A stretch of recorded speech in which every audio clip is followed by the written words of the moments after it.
It's nice and refreshing to play a game not involving killing. There is one exception. You can crush these little cute black creatures, but this is entirely optional. The game I'm talking about is Tiny and Big Grandpa's Leftovers.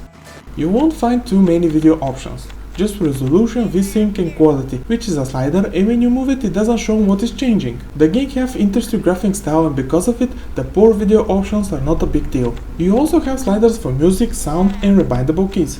Here you step in the shoes of Tiny, who chases Big because he stole the legacy that his grandpa left him, pants, or to be precise, underwear. Yeah, pants. It's the original idea, I have to say, but these pants are not ordinary. You have to discover what is so special about them. The first thing that grabbed me is the graphics. The developer created a graphic novel style and it's awesome. When doing something you can see text popping above like in a comic book.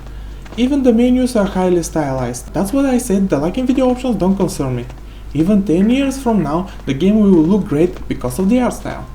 Tiny and Big is 3D puzzle platformer with great controls and above 60 FPS. The interesting thing in the gameplay session is the way you reach your objective. You have 3 tools at your disposal: laser that cuts almost everything, hooks that pulls almost everything, and rocket to blast whatever is on your way. It's up to you to decide how to reach your objective, what gear to use. This is the whole gameplay. Create your path. You have freedom to some degree. What I like is you are not forced to solve a puzzle in a single way. Even if there is, and I'm sure there is, optimal way with less cuts, pushes and pulling, you don't have to. I sure don't solve the puzzles the proper way and I like that freedom. But if you make mistake, just press a button to go back to the last checkpoint.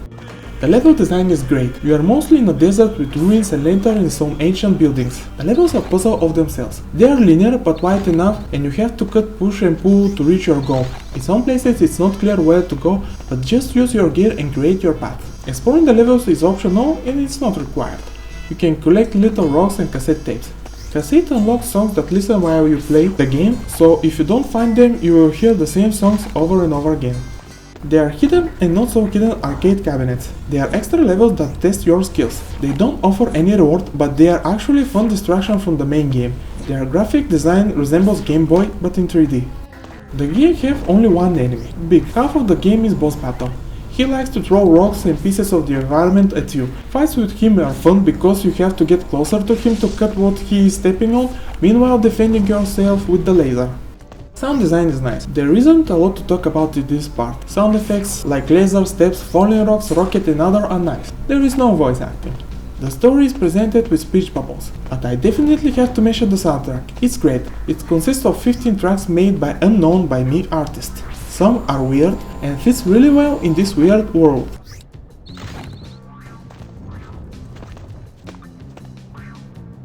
The one thing I don't like is the length.